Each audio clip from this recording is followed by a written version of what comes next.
Finish training for the day? Time to fight post-workout fatigue with Core Power Protein Shakes. They're packed with 26 grams of high-quality protein to build muscle and electrolytes to help hydrate. The nutrition you need to help your body replenish, rebuild, and repair post-workout so you can power on to the next one. Champion your recovery with Core Power. Visit corepower.com to learn more. Does it ever feel like you're a marketing professional just speaking into the void? But with LinkedIn ads, you can know you're reaching the right decision makers, a network of 130 million of them, in fact. You can even target buyers by job title, industry, company, seniority, skills, and did I say job title? See how you can avoid the void and reach the right buyers with LinkedIn ads. Spend $250 on your first campaign and get a free $250 credit for the next one. Get started at linkedin.com/campaign. Terms and conditions apply. The family that vacations together stays together. At least, that was the plan. Except now, the dastardly desk clerk is saying he can't confirm your connecting rooms. Wait, what? That's right, ma'am. You have rooms 201 and 709. No, we cannot be 5 floors away from our kids. The doors have double locks. They'll be fine. When you want connecting rooms confirmed before you arrive, it matters where you stay. Welcome to Hilton. I see your connecting rooms are already confirmed. Hilton, for the stay. Wish you could become a morning person? You know the type, up before the sun, early morning runs, first one to the office with donuts and a smile. How do they do it? Easy. With the new Galaxy Watch 8, sleep tracking and personalized insights from Samsung Health help you improve so you can wake up to a whole new you. One who, dare I say it, skips the snooze? It's possible. Train your sleep with Galaxy Watch 8. Learn more at Samsung.com. Requires compatible Samsung Galaxy phone, Samsung Health app, and Samsung account. Navigate the gauntlet of uncertainty the world throws at your business with SAP. Whether it's a tropical storm hitting your warehouse or a short supply of those little plastic twist ties, SAP can help you tackle those unexpected crushing setbacks with its AI-powered capabilities. To pivot to new suppliers, automate paperwork, and source the twist ties you need at the price you want, so your business can stay unstoppable. Learn more at sap.com/uncertainty. Hey, thanks for listening to Reversing Climate Change. I'm your host, Ross Kenyon. Before we get going, I'd love to tell you a little bit about our sponsors. They make the show possible. I would love it if you could listen for just a minute while I tell you about Philip Lee, LLP, and Arbonics. If you work in carbon removal, you very well may have come across Philip Lee, LLP's work. I originally saw Philip Lee give a presentation about some of the common provisions within offtake agreements, and I was impressed by the quality of their scholarship and their work. And I'm happy that we were able to stay in touch and finally do this together. I think the law is an underrepresented part of what happens within carbon removal. We assume it's the background. We assume it's the mechanics. It actually takes a very smart and creative person to be a good lawyer. I think if you've ever had a bad lawyer, you know that there's quite a big difference between a good and a bad lawyer. And what's good about Philip Lee, beyond the good experience that I've had personally, is that they're also just the largest legal team dedicated to the financing and development of carbon projects globally. They actually were awarded Environmental Finance's VCM Law Firm of the Year for each of the last 2 previous years. And they have offices in the US, Europe, and the UK. If you have business law needs around nature-based carbon projects or engineered ones, if you're working with sustainable aviation fuels and the integration with CORSIA, anything to do with the VCM generally, Article 6 of the Paris Agreement, the CRCF that's coming out of the EU now, get in touch with Philip Lee. If you're working in this space, you really do need a good eye to the law. These projects need legal care. There's a lot of structuring that takes place. It's really not turnkey at this point still. And there's a lot more innovation and creativity that's going to be needed to make sure that the legal infrastructure that supports carbon removal is there. So, link is in the show notes. Go check out Philip Lee. Our other sponsors are Arbonics. Arbonics is great. They've been on the podcast before. I did a show with Lizette Louique, which I'll link to in the show notes too if you want to go listen to that show I did with Lizette. Arbonics is working on forestry in the Baltic states of Europe. Europe used to be much more heavily forested. The great majority of forestry projects take place in the global south, which is generally a good thing, but we also do need forestry to take place in the EU and in Europe as well. Arbonics has put out some great research recently about the state of afforestation projects, about the bottlenecks in the industry, why the high quality credits are selling out far ahead of issuance, what that means for people who want to be buying carbon removal credits for forestry but cannot. It's a really important set of questions that Arbonics addresses with grace. I would recommend you checking out their work and also just checking out Arbonics in general. If you want to support forestry, give Arbonics a look. Link is in the show notes there. Thanks for listening, and now I will go into the show itself. Thanks for your time. Here it is.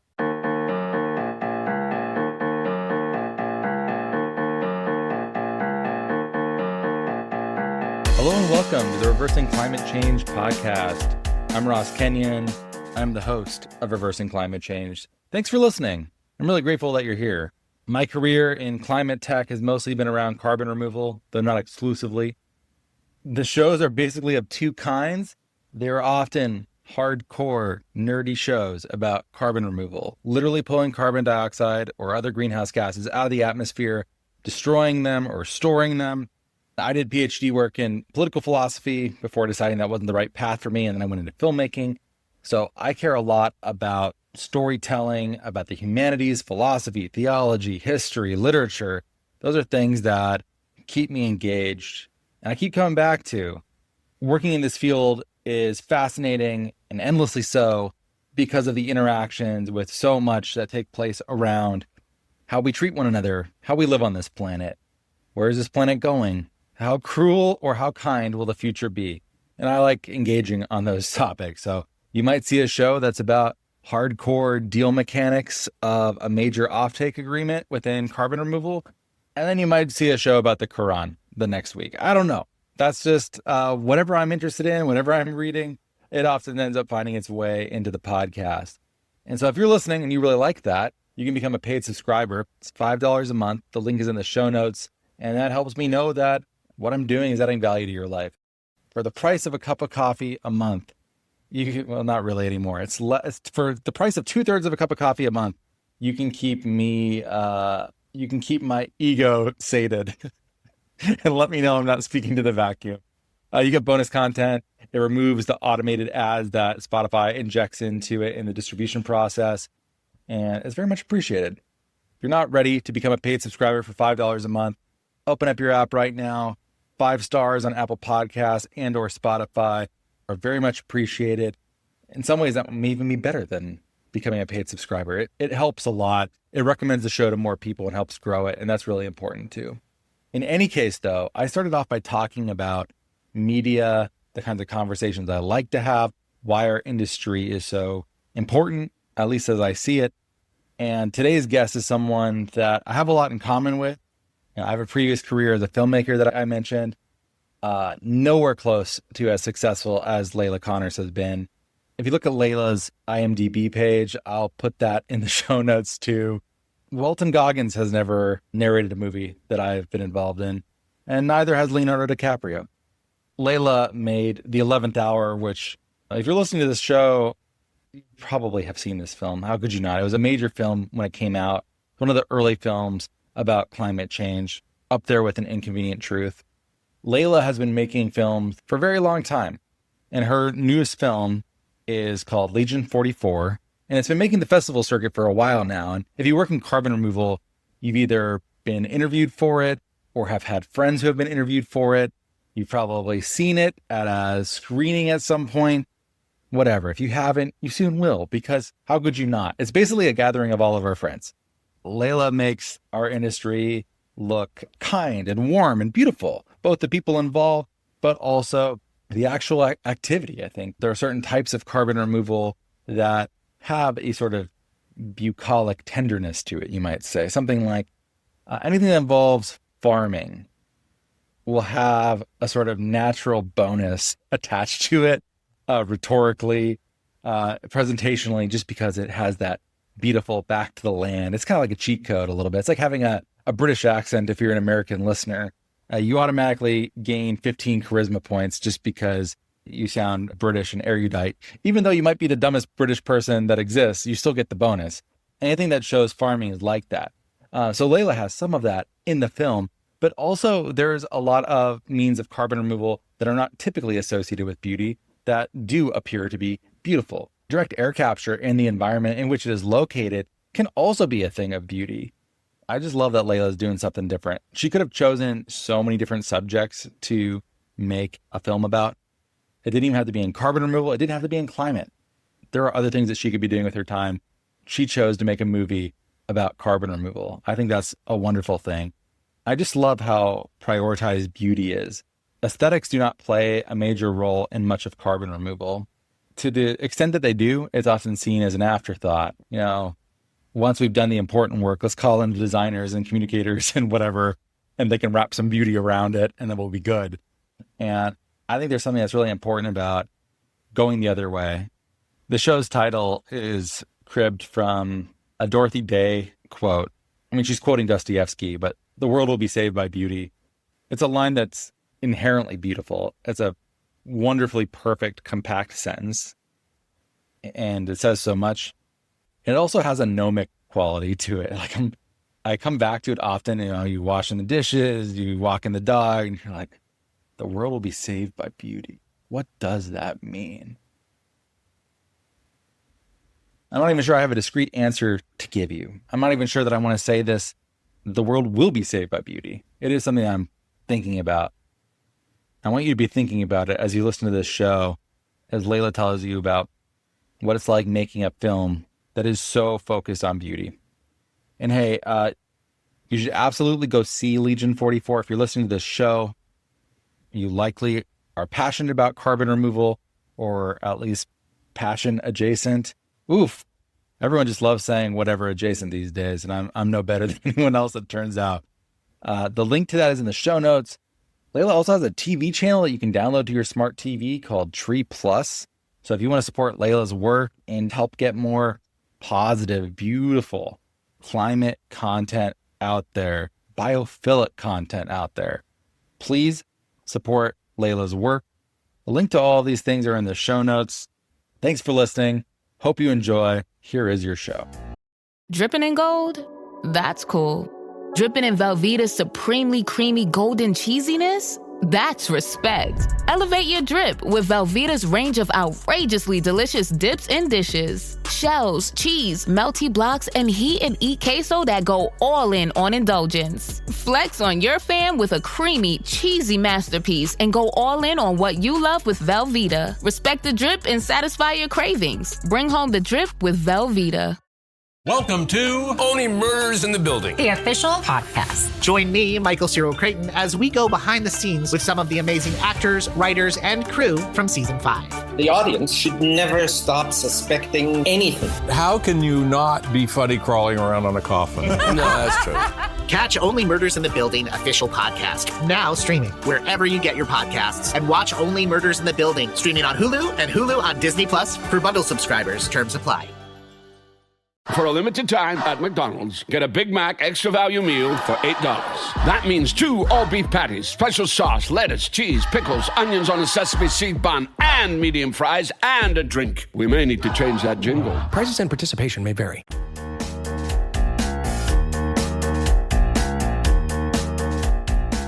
Thanks for being here, Leila. Thanks for having me on, Ross. Nice to see you again.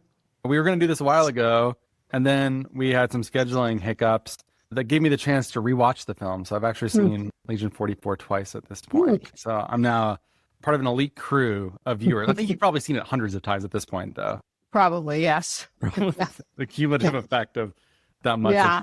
One thing that I think is entirely unique about you, or it's part of another very small cohort of people, is judging from how the film was composed, you are someone that prioritizes beauty to an extent that is not common in a very STEMmy space filled with nerds.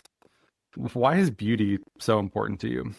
I'm so happy you saw that. And that has a great deal to do with Haroon Mefedinovich, who is our cinematographer, but also myself in that exactly. I think that part of the ascension pathway that humans have to go on away from destruction is through beauty, and the sense that, you know, there's so much horror and there's so much in the storytelling space anyway, very negative and very sadistic images and storylines, and even in the world there's so much death and destruction right now, and there's a need for appreciating what is beautiful, and the great majority of the world is beautiful, And actually, when you visit, and we do a great amount of travel to see what people are doing, it's not just the visible beauty, but the beauty in human beings that are efforting to make the world a better place. And most people are doing that on their daily lives pretty much everywhere. Most people are trying to make things better. And so thanks for noticing. That's why we do it, to just bring something that I think is important for when you're learning about things. It's nice. That is pretty. Even within this category of environmental or ecological filmmaking, visions of destruction are still pretty common. Granted, they might be used for contrast with the world that we could have, but we're choosing not to have. But I don't think there's hardly any of that in Legion 44. I think it's pretty much entirely a film of beauty, drone shots, cinematography is beautiful. Even the people that I know in it, they don't look half as good in real life as they do in this film. No makeup. No makeup. No makeup. Yeah, I think that, again, I think that, what did I want to say? And the no makeup comment just kind of put me off. But like, I think that there's so much efforting in the right way. You know, there's so much good news going on. And I've been accused in the past of being too negative too. Like, 11th Hour, Last Hours, even Ice on Fire.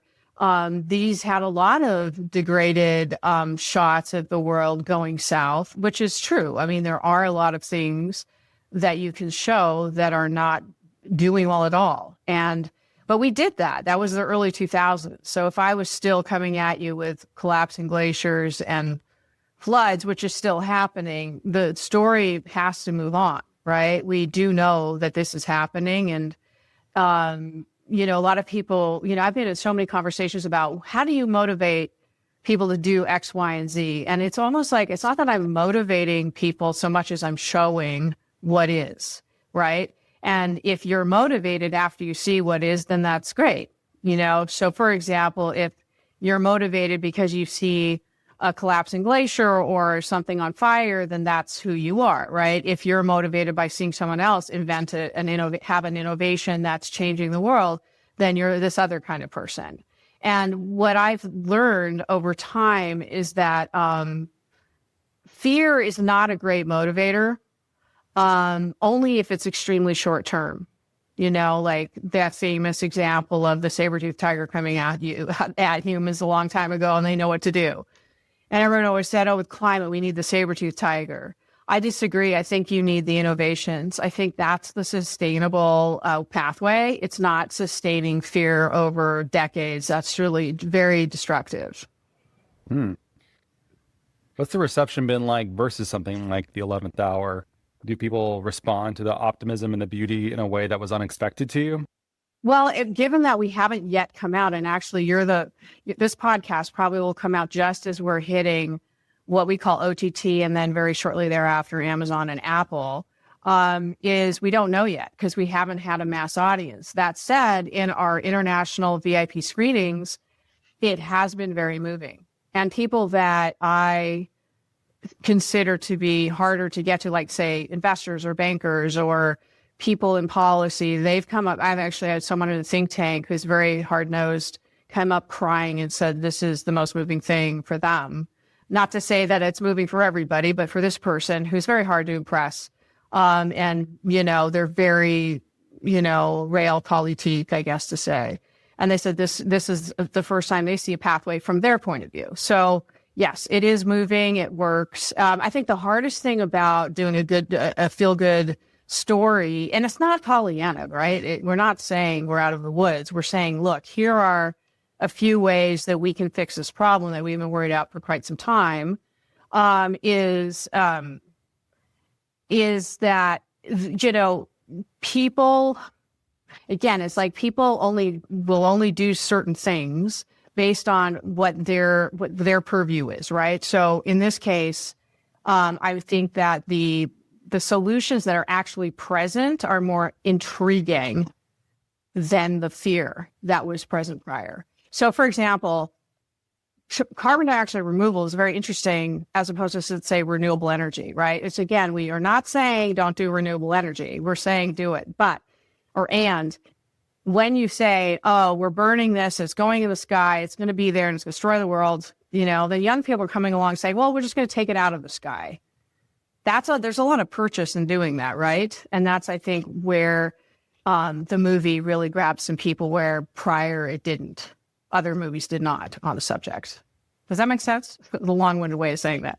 I think that original hook is what got me into carbon removal, and I think gets a lot of people into carbon removal. It turns out the details of how you actually do that are much more complicated than that simple story, but by God, it's an amazing story. It's a great hook.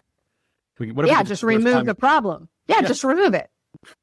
Yeah, I mean, thermodynamically and energy and all of the details on how that happens is where this whole industry is having, communication issues, and hopefully Legion is helpful. And we're actually doing a whole other movie on trees now. We're in development on a movie called Sanctum Verde, which is about nature side of this, and which is necessary. And it was in Legion 44, but it was just too much to talk about.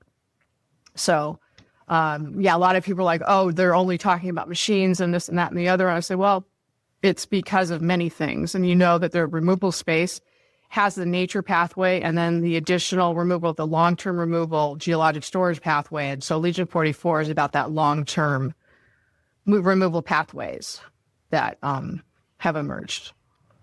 You cover a number of different technologies, though, in Legion. It's not just direct air capture. There's a lot of croplands orientation, enhanced weathering, biochar involved. It's not it's just no, that's true. That's true. But those are longer term sequestration pathways, more so than, let's say, trees, mostly. I mean, give or take. I mean, I'm opening a huge can of worms that probably doesn't fit in this podcast. I'll be nice to you. It's okay. I'm just saying, like a tree, and that's the life cycle of a forest is very different than enhanced rock weathering, going into the streams, going to the bottom of the ocean, getting incorporated in the Earth's crust and things like that, right? Yeah. So for sure it is. Yeah. So I like it, though. I think for many people who are watching, unless they come from the world of carbon removal, I suspect at least one of these techniques will surprise them and be like, that's happening? People are doing that? That's I really hope so. And I think that's one of the things we wanted to do was I wanted to just show, here's how this is possible. And then there's this way. And then there's that way. And then there's another way. And yes, there's another way. And it keeps going. And so the good news just keeps coming, right? That it's just not this one-off idea, that there's so many. And ever since we filmed, there's many more that have occurred, have been invented since we did the story. So it's been great. I want to ask you about that in particular, because the world has changed a great deal since I remember talking to Fabian years ago about looking for subjects and who should we consider for the film and stuff like that. And it's only now coming out. And this is, 4 years ago, 5 years ago? No, 3. 3 years ago? Okay, my memory gets a little hazy. And I remember where I was in the Nori office talking to him about it, but I can't place it exactly in time. That's a long time, and the world has changed quite a bit from there. Has it changed as much as maybe I'm alluding to here, or tonally, is it still fit for a world that looks like ours does now? Yeah, no, I mean, the one thing we're, I think, pretty good at is making movies that are evergreen, in the sense that knowing full well that what we're talking about will change, especially when you're dealing with innovative technologies and stuff. So Legion 44, for those of you who haven't heard of it, is about the effort of taking carbon from the sky and putting it back in the ground, right? And so given that we're talking to the general public, we obviously have to go through what the basic mechanisms of that are. So regardless of whatever new companies have emerged since then, none of that information is, going to be outdone. Basically, it has to do with rocks. So in terms of the long-term storage stuff, so most of these pathways are having to do with rocks or inertnites or things like that. So everything from enhanced rock weathering to direct air capture to even biochar, which can turn into these longer lasting minerals in the soil. These are all sort of dealing with a geologic carbon cycle. And so that's what Legion is about. And then we have, the innovations of heirloom, which they call themselves director capture, but it's like enhanced rock weathering and director capture at the same time, which is really fascinating. And, what they're doing in Oman with the mountain there. And then, of course, we do have sea fields and the sinking of sargassum, which is the biologic pathway. And then we have the algae, too, in the pools and things like that. So those are the two biologic pathways, but they both rely on carbon being stored very long term, underground or at the bottom of the ocean. And so none of those things are going to go away. And all the things that will be different are just other companies that emerge with maybe other ideas. But none of these pathways that we talked about are going to go away. So it's pretty evergreen, I think. Yeah. I mean, biomass thinking's had a hard go of things probably since the film was conceptualized and shot, though, too. But I really do hope that it figures it out and comes back and is another mainstream carbon removal technique moving forward. Whenever we lose a technological pathway, I'm always really concerned. Sometimes people feel a little bit of glee about it. They're like, haha, I always knew that biochar wasn't going to scale or whatever. Like every one of those that we lose is bad for everyone. It just like puts more pressure on everyone else to be successful. So I think that is maybe one case where maybe the world has lapped it. You mean seeing thinking? Because biochar is scaling really well. Yeah, I mean, biochar is doing pretty well. Biochar is doing pretty well right now, yeah, for sure. Although privately, I hear complaints about various things too. But I mean more like biomass sinking in the ocean has, especially since running tide, has sort of been on the outs, and I haven't really heard as much development. Well, I think it had to do with the kelp and what it had to grow on, where sargassum doesn't need any substrate. So that's an interesting, and there's so much of it in the Caribbean. Oh, yeah. And a lot of this stuff is very locally based. So I would say it's true if you're thinking about something in San Francisco and it's actually mostly best implemented in the Caribbean. Yeah, maybe it will never be implemented in San Francisco. Like it's probably a Caribbean-based idea. I think that a lot around director capture in the Kenyans and what Kenya's doing and how their abundant geothermal is ideal. And because there's a need for more demand for electricity, it's not a problem when it comes to using energy, right? Whereas, doing director capture, let's say in New York City, might have different, implications for energy use, right? There's a lot of people criticize these plans because some of the energy should go to electrification rather than sequestration of carbon, right? So I think a lot of this stuff is hyper local. And I also like to say, from what I understand, is let's just say people who analyze the space are like, oh, well, seaweed sinking is not as efficient as, let's say, whatever else. What happens if you're someone that lives in a place that has a lot of sargassum and you're sinking seaweed and selling the credits? It works for that person. And in a way, it's the giving, it's everyone is going to maybe attack this however they can. And for them, it works. So I guess when you're modeling out what civilization does, you have a different approach to these technologies. But when you actually go and talk to people, that's what they're doing. You know what I mean? Regardless of like someone who's saying, well, actually, maybe we should all be doing whatever else, which mostly people are telling me we should only do wind power or solar. Your comments at the beginning of that response caught my ear because I don't think of documentary as a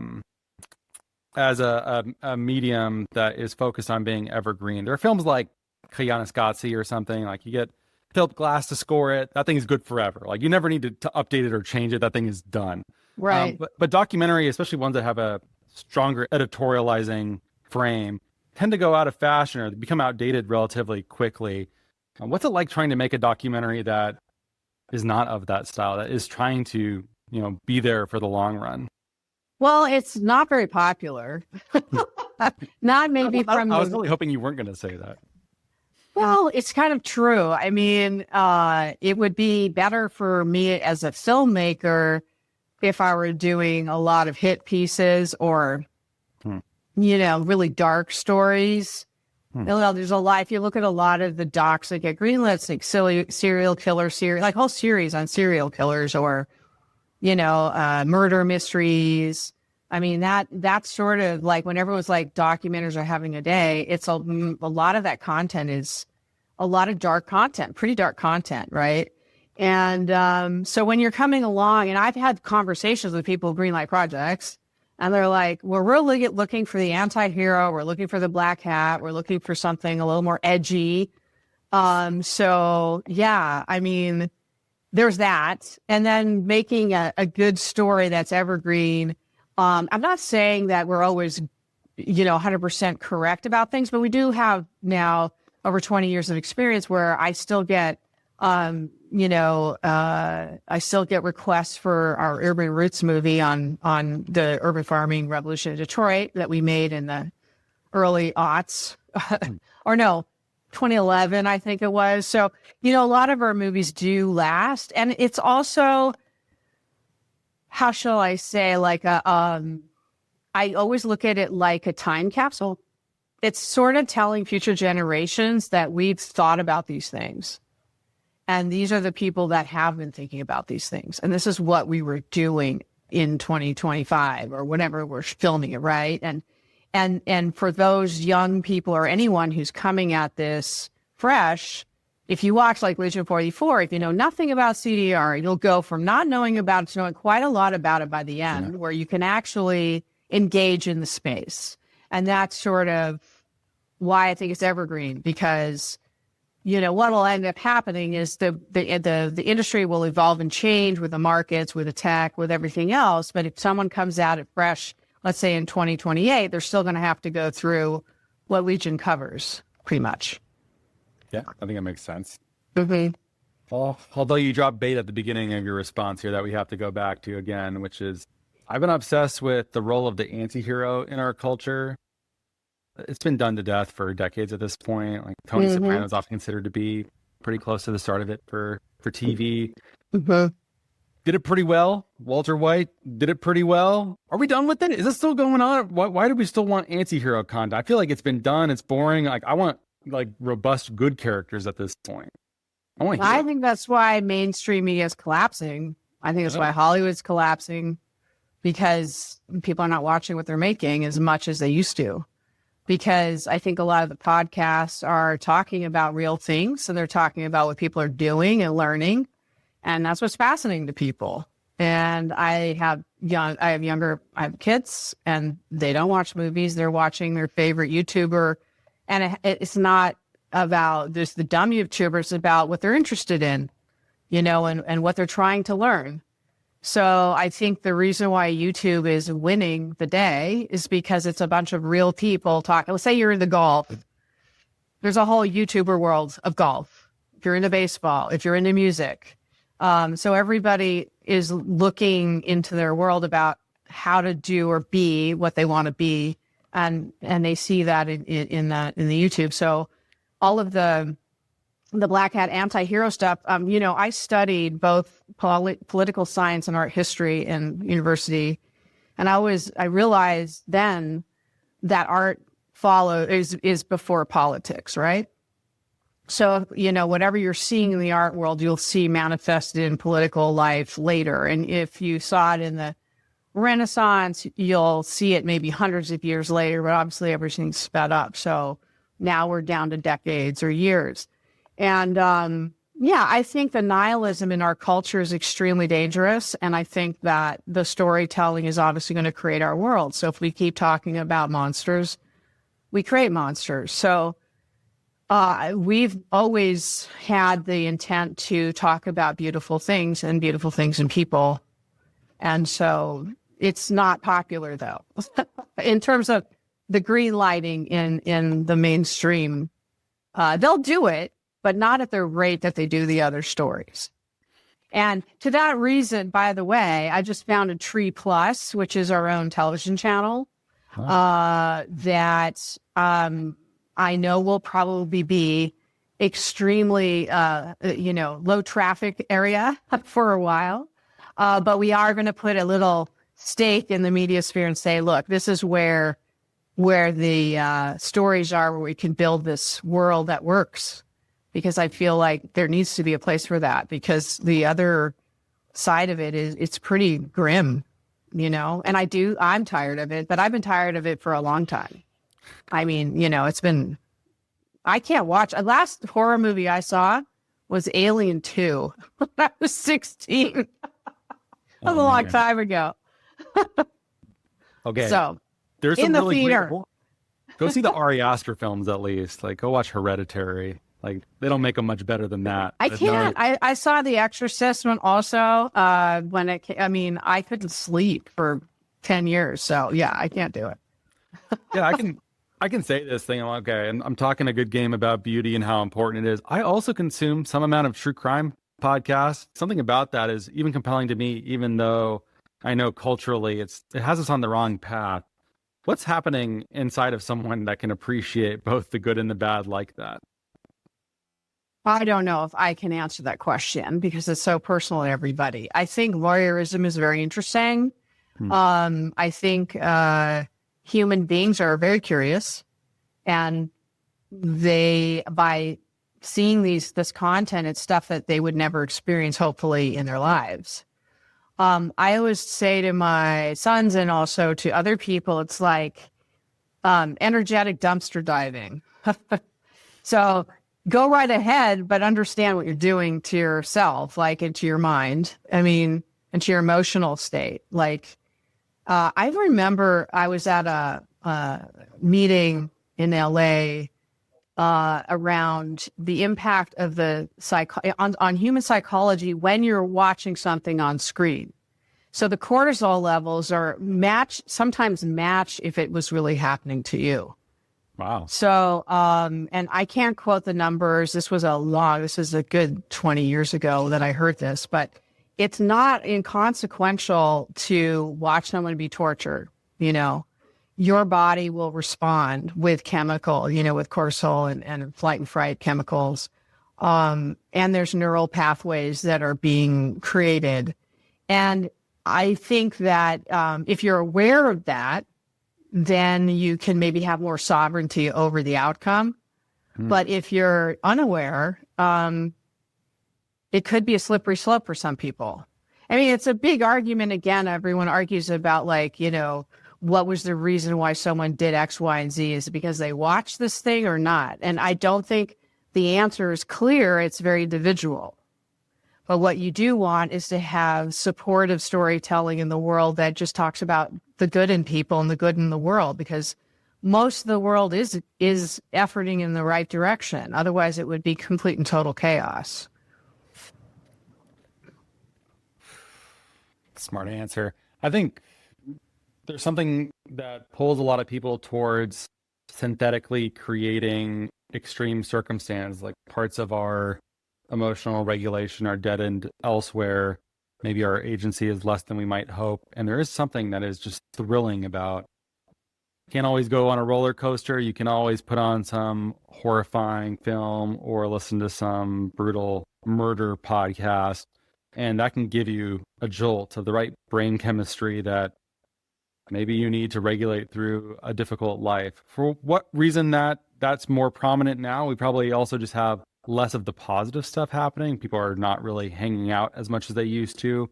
Maybe they live away from their family. They're not in a bowling league anymore. And maybe we've at least partially replaced that positive brain chemistry with at least any type of brain chemistry that gives us a feeling whatsoever. Even though, do you really want to be feeling cortisol as opposed to dopamine? I don't know. Oxytocin? I don't know. I mean, this is outside of my area of expertise. I only know from my own anecdotal evidence as a human that's lived a little bit of time on this planet and watched what's been going on and how it makes me feel, right? And I've decided a long time ago that there's a world and there's just in the media, this is what I want to create just out of my own interest. And I've also noticed how hard it is to do what we do, because for some reason, there's a lot of interest in this other dark side. But again, like I said, culture is like water.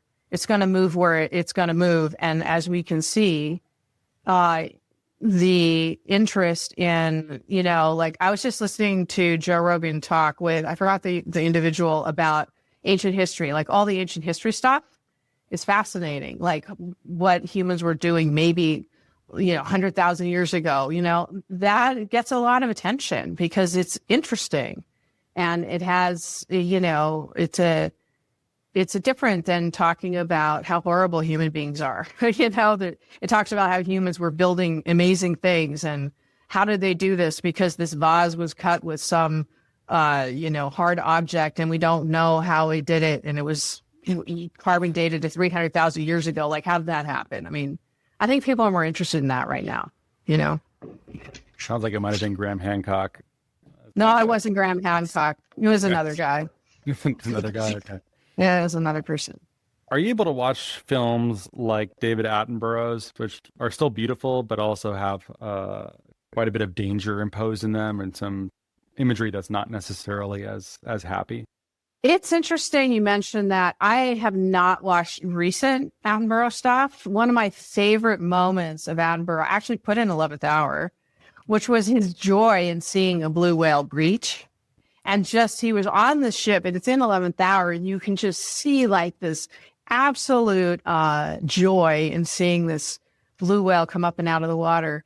And it just brings so much love within you watching this human being enjoy this incredible moment, right? I do know from people that programmed PBS, for example, that like Shark Week was extremely lucrative and, this whole like animals attacking each other and Discovery had to like cater to that for a while. I don't know if I buy it. I get it.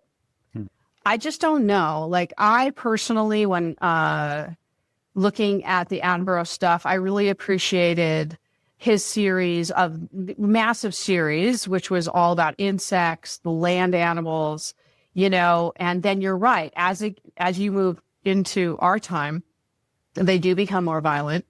But they're not my favorite ones, obviously. The earlier ones when he just talked about the fascination of insects for an hour, I mean, although insects do some really interesting, wasps are crazy. How they breed, it's kind of scary. But yeah, I don't know. I can't answer it. I mean, these are all things outside of my purview. And it's actually, again, why I have my own production company, Tree Media. We have our own now channel that's literally going to launch in 2 weeks.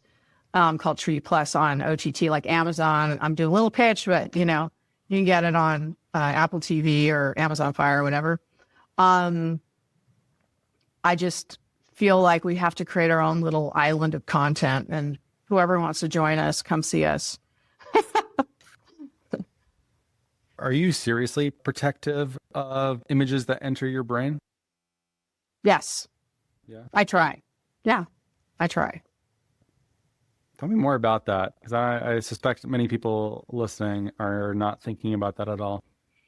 I don't know. I think it's when you choose what you're going to watch, again, it's like food. I would urge everyone to think about media like food. It's energetic food where you're just taking in ideas and thoughts that, I'm not trying to say that I want to live in a world that's a Pollyanna world, because I know that the world is, I read the news, right? So, it's more what I don't like. And it's funny, I'm digressing, but early in the day, prior to the invention of the World Wide Web, I lived in New York and there was The Well. I don't know if you remember. The Well was Stuart Brand, everybody out in San Francisco. And then in New York, it was called Echo NYC, run by Stacey Horn, and Esther Dyson was involved. It was all this beginning of being able to use the shell, the Unix shell, and the internet before what the web was created, before Andreessen did the browser. And I actually hosted a discussion on the Unix shell for Echo NYC. And that had a lot of intellectuals in New York and some people in San Francisco. And it was just fun because we were able to converse. It was the first online chat, but we had to know Unix to do it. So you had to jump to the Unix shell out of your computer with the terminal, and then you could discuss things. And one of the discussions that I hosted was a discussion around sarcasm and nihilism in movies versus meaningful violence. So, for example, if you are watching a war movie and you're watching the storming of the Normandy moment or whatever sort of battle that existed versus sort of like sadistic torture scenes in a Quentin Tarantino film or whatever, which is more damaging to the human brain? Like, what is more, what is worse? Because the idea of violence is just sort of a big topic, right? So we had that conversation for a while. I don't remember what the conclusion was, but that's something to think about. So when it comes to answer your question, like for me, it's like just random acts of violence that have no context or if you're defending somebody, let's just say somebody's coming at you or somebody and they have to defend and then they have to hurt somebody, defend an innocent person. That's different than just really hurting someone just because, And there's a lot of that in the Hollywood storytelling, right now. I'm interested in the duration of content and how structure is changing, where the examples that we've spoken about. Okay, so you mentioned JRE, famously long form, potentially too long form, like 4 hours every couple of days. Like, it's a lot. And then also people are watching, like your kids are watching things on YouTube that in some cases can be quite long as well, but sometimes they're 30 seconds long, a minute long, a couple minutes long, and you're somewhere in the middle. It's sort of like feature films, basically. Yeah. What's going to happen to that middle? Is it going to hang in there? I think so. I think, again, media length is sort of, I've been in so many conversations about that. And sometimes people come in and want to discuss what the length is. And I always say, it just depends on what you're trying to do, right? And like I call them media objects, right? Okay. So if you have a thought or a world in which you're, like, for example, Legion 44, in this case, our next project, Sanctum Verde, what length matters for different things. So if you go somewhere, let's say we go to the mangrove forest somewhere, obviously we can do a ton of short clips of how beautiful it looks. You obviously can put a 2-hour conversation with maybe a native person that's been planting the mangroves. You could also cut together a beautiful movie about it. These are all different media objects with different reaches and different, So I do believe that people enjoy seeing a whole concept, and oftentimes that takes an hour or so to unfold. I do think that what, the podcasters are doing, like Joe Rogan, is extremely important because you have time to hear that person talk for an extended amount of time, and it helps with the authenticity to emerge, right? So if you're talking for hours and hours on end, and then you come back and talk more and more, it just, certain human qualities come out, right? And you feel like, as a listener, you feel like there's a certain level of understanding that's a little more coherent than if you're being told something by, let's say, a newscaster who is just editing down whatever it is that was said to them, right? So you're getting rid of the middleman. And I think it's incredibly important to do that. That's nice. I'm glad you were not thinking that the feature film will be going away. Maybe the studio feature film, maybe less of that. Well, I think it depends on the business model too. I mean, the problem that we're all facing is who's going to pay for it. I don't know how many, the hardest thing for us is it's not free to make this stuff because you have to pay for people to go to these different countries, and AI is going to maybe replace some things, but there is a reality. And I guess AI can make it up for you and animate it or make it so that it is that person, but it isn't a documentary, right? So I do think that docs will survive AI to a certain degree, but I just think that it takes time to say something. And so there's going to be a certain length to it. And I think people do. Now, whether or not they'll pay for it is another issue. And whether you get it through people paying, transactional video on demand, which is like you pay $10 to watch it, or you can put it on YouTube and get ad revenue, or put it on Amazon and get some .003 to the view. I don't know, but all I know is we have to be very efficient. And thankfully, with AI and with digital, we can at least make it more efficient to do what we do, which is good. Not that we would replace the location, but at least some process like color correction or mixing or whatever. Leila, thanks for being on. I really enjoyed Legion 44. Probably going to watch it more times just because in carbon removal, how could you not? This thing is about to be everywhere, I think. Thanks for making a film that also makes all of our friends and colleagues look smart and beautiful and makes carbon removal look like the amazing intellectual adventure that it actually is. I think it's a wonderful invitational film like that. I'm glad you made it. I appreciate that, your time in watching it. I know everyone's so busy. And also your identification of beauty. And I thought we had a really interesting conversation about media in general and what we see and watch. And I think, simultaneously, we have to tell stories that lift people up, and also we have to participate in the world itself. So I know I'm purveying in the creation of something that requires you watching it on screen, but I also encourage everyone to get outside and see people, because it's so important. Yeah. Yeah. Touch grass, as they say on the internet. Yeah. Really important. Yeah. Links to all of those things are in the show notes. By the time this airs in a couple weeks, you said Tree Plus is what it's called. Yeah. And I'll give you the link so people can download. It's free. You don't have to subscribe. If you want to see the movies, you have to pay for them. I feel like I'm not going to win any streaming wars, so I'm not going to ask you to be a subscriber. But if you want to, a lot of free content's on there, but also the big movies, you just have to pay some money. No big deal. So I appreciate your time. And yeah, we can talk more about media. This is fun. I don't get to talk about these subjects too much. So yeah, I don't think you expected the conversation to go this way. No, it's fine. It's been interesting. So thanks. All right. My pleasure.